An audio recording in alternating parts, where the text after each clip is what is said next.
what do you say to people that believe that if you're not a diabetic, you don't need a glucose monitor? I ask them, would you think it's good advice to tell somebody to not brush their teeth unless they have cavities? Great. Agreed. You can debate whether it's a tool that is useful on a daily basis, whether whether the studies are long-term enough. But what you cannot debate is the fact that if you want to prevent type 2 diabetes, you need to manage your glucose levels. That is, it's a slam dunk. Yeah. It's clear. So even just for that, for the prevention of type 2 diabetes and prediabetes, which today affects 1 billion people in the world, Yeah.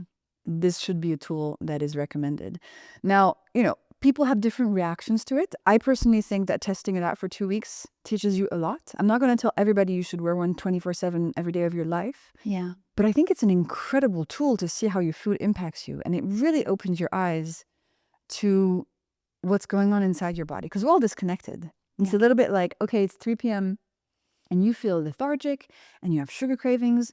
But it's not easy to connect that to what you ate for breakfast if you don't see the pattern throughout the whole day. So I think it's great. It really helped me. It's helped many, many people. But if you don't have access to it, if you can't afford it, there are many barriers to it. I think you can still intuitively try to learn about your blood sugar levels by looking at things like fatigue throughout the day and sugar cravings and hunger levels. So you can kind of figure out, okay, if I'm feeling 90 minutes to 2 hours after my meals, if all of a sudden I feel like a big crash and I really want something sweet, that's probably your blood sugar dipping after a spike. Yeah. Do you, for some individuals that might not be able to afford one, have you ever done like the finger pricks?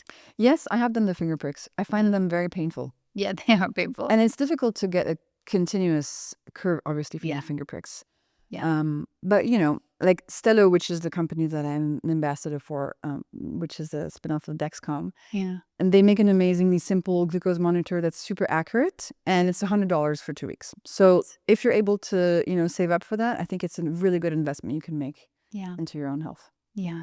What are some of the, kind of biggest surprises that you found when you started monitoring your blood sugar? What would you eat and then how would you feel? And what were some of the biggest surprises? Because I just feel like people don't understand how significant it is. Yeah. I think the biggest surprises was this time shift thing. So let me explain. So I did not understand that what I ate could impact how I felt 2 or 3 hours later. I did not understand there was a correlation and that there was a whole experience going on in my body. So, for example, a very sweet breakfast, I used to have, I don't know, granola or a toast and jam. I'm French, that's a croissant for breakfast. Like, what else? And I didn't realize that the reason that I felt so excuse my language, but shitty an hour and a half after breakfast when I was at work was because I was experiencing a big crash after the spike.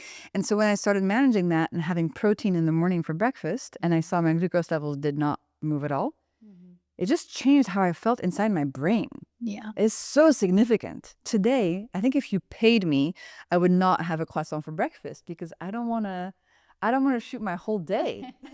Well, maybe if you paid me enough, I would do it. That's how do your French friends feel about this?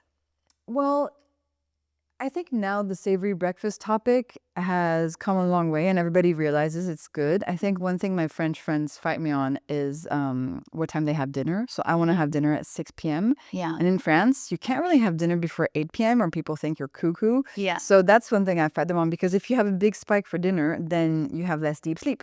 Yeah. So I even if I could have dinner at 5 p.m., I would. But you can't really live in Paris and do that. Yeah. You're an outcast.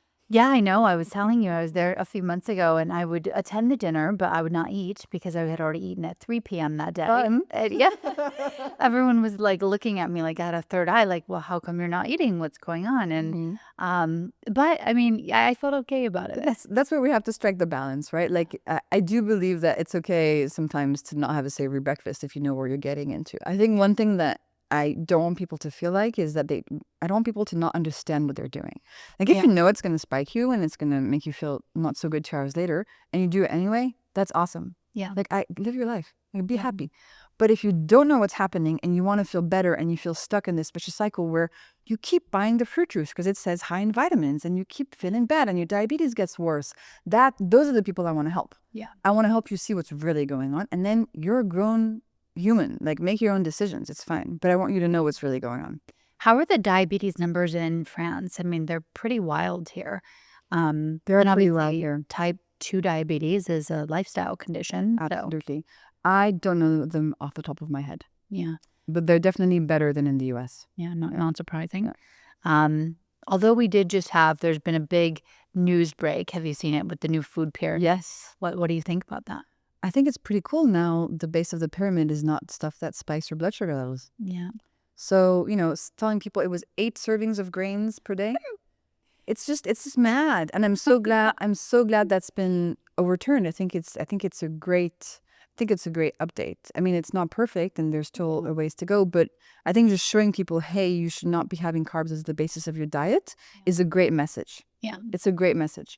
And if it can impact people to have healthier proteins and more vegetables, more lentils, for example, instead of starting the day and having bread and oats and pasta at every meal, I think it's a win. Yeah, there's just been so much, I guess, miscommunication or misinformation, I suppose you could say, because I think people for so long were told that having a bowl of oatmeal for breakfast was like the healthiest breakfast that you could have. Yet you look at the studies, and when you replace in people with diabetes oats with eggs, their diabetes numbers improve and their inflammation and their heart disease markers improve. Yeah. Because for a long time we were told eggs are bad for your heart, etc. I mean, the whole thing. Yeah. Cholesterol, etc. So I'm happy that I'm living through a transition. I feel like we're hopefully out of the high starch, low fat craze and getting towards a better place. I do see a bit of a protein craze going on, although I think if it's done well, it's great. But once again, if you just slap high protein on something and say it's now a health food because it's a muffin with high protein, we're still in a problem. Yeah. So that's a lot of work to do, but I'm excited. I think it's really fun. And what's really cool about glucose management is that if you apply some of these hacks, you feel the difference instantly. Yeah. And that's really life-changing. Absolutely.